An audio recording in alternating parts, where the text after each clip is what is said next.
امشب دیدیش؟ آره. دلت تنگ شده بود؟ آره. ولی این فقط از دور بود. همین برام کافیه. چرا دوباره داری گریه میکنی؟ دلتنگشم. خسته نشدی از بس منتظر موندی؟ نه. ولی اون بهت فکر نمیکنه. برام مهم نیست. تو حتی به عکسشم قانعی. چرا؟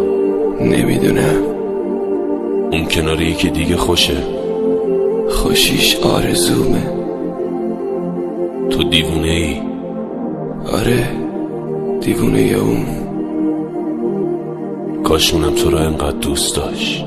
ای کاش.